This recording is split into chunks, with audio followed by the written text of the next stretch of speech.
Hey guys, King's Island Fanboy here. Welcome back to the video. Today we're doing the next coaster of the week. This coaster of the week is Diamondback at King's Island. This is a B&M hyper coaster. It opened in 2009. And it doesn't really have a theme.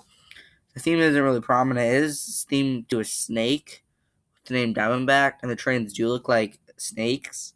But there is really no theme in the station or the queue line at all. So, yeah, it doesn't really have a theme. It is themed to snakes, though, and it is in the Rivertown section. Let's get to the stats. This ride has a height of 230 feet, has a maximum angled degree of descent of 74 degrees, has a track length of 5,282 feet, and has a speed of 80 miles an hour. To ride this ride, you do have to be 54 inches to ride. And let's get to the experience. So yeah, let's get to the experience. So if you get to the experience, you pull out of the station and you start ascending up to 230-foot lift hill right away, right out of the station.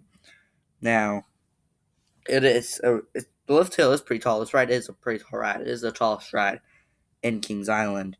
And the chain lift does take you up pretty quickly, which I do like. And it gives you a fantastic view of the entire park. Like, it definitely gives the best view of the park besides, of course, the Eiffel Tower.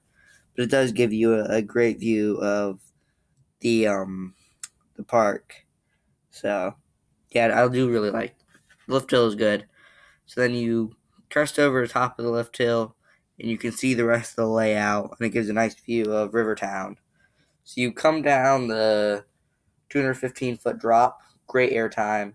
You bank to the right a tiny bit, then go up an airtime hill. This airtime hill gives great airtime.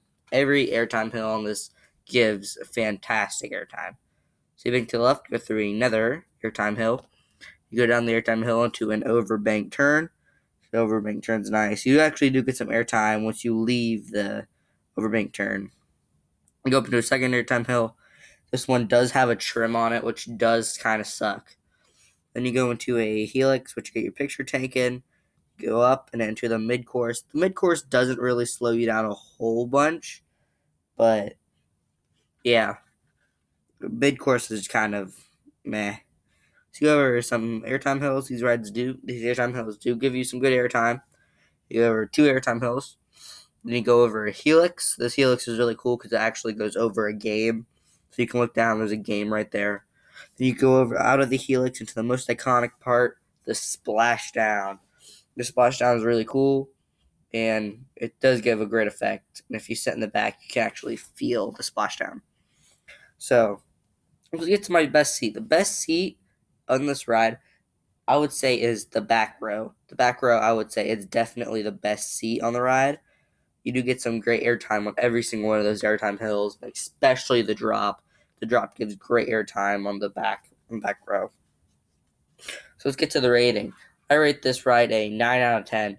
This is a very great ride. It is one of my favorite rides at Kings Island. This ride is great. So I do rate it a 9 out of 10. The only reason I rate it a 9 out of 10 is because of theming. You know, the theming is, I think the trims kind of continue with that, saying how it does kind of bring the ride down a little bit. So, well, that's all for this video, and I want to thank you all for watching, and I'll see you in the next one. Bye.